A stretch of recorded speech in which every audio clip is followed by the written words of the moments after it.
Game Over by Benjamin Burke. Chapter 1. Press Start. A boy raced through a long brick maze. Huff, huff. He struggled to breathe, but the boy could not rest. Something was chasing him.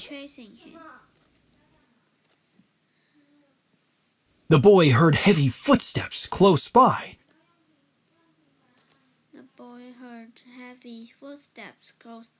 Thump, thump, thump. Thump, thump, thump. He sped around a sharp corner and came face to face with a giant beast. The monster showed its sharp fangs. Roar! Arthur screamed in his basement. He threw his video game controller onto the carpet. The game's final boss had eaten him again. I'll never defeat the maze monster, Arthur whined. Arthur pressed the game's power button, but the machine wouldn't turn off. He pushed the button again, and then again. An alert popped up on the TV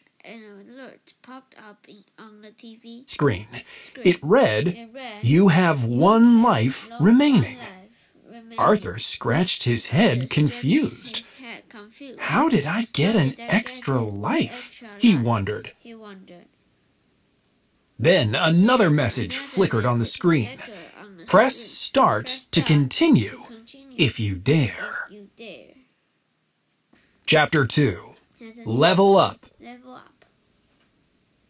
Awesome! A bonus life! Arthur smiled with delight. A countdown began on the TV. 5, 4, 3, 2.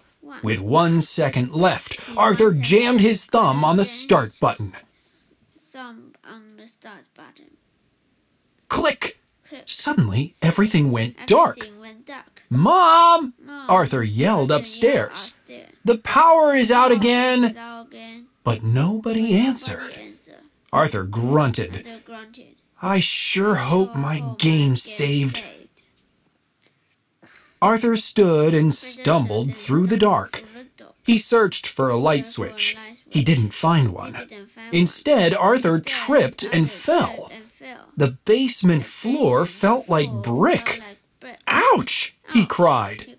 The floor was brick. When Arthur looked up, a bunch of arrows glowed in front of him.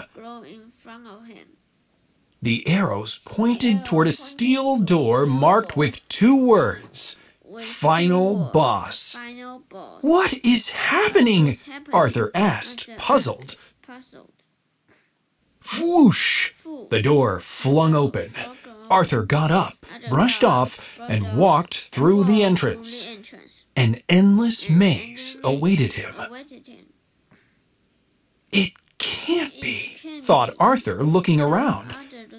I'm in the video game. Wham! The steel doors slammed shut behind him. Everything went silent. Then Arthur heard a sound from within the maze. Thump, thump, thump. The maze monster! He cried. Arthur sprinted into the twisting maze. Soon the path split in 2 directions, left and right. Arthur stepped left. Crack! The brick path crumbled beneath his feet. The floor opened into a deep pit. Arthur grabbed at the crumbling path. In the pit below, a dozen skeletons awoke. They grasped at Arthur with bony hands. Their jaws snapped open and closed like steel traps. Ah! Arthur screamed. Chapter 3. Final Boss. Arthur pulled himself up and crawled safely away from the pit.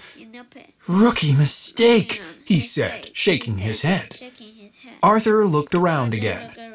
Think, he told himself. You've played this level before.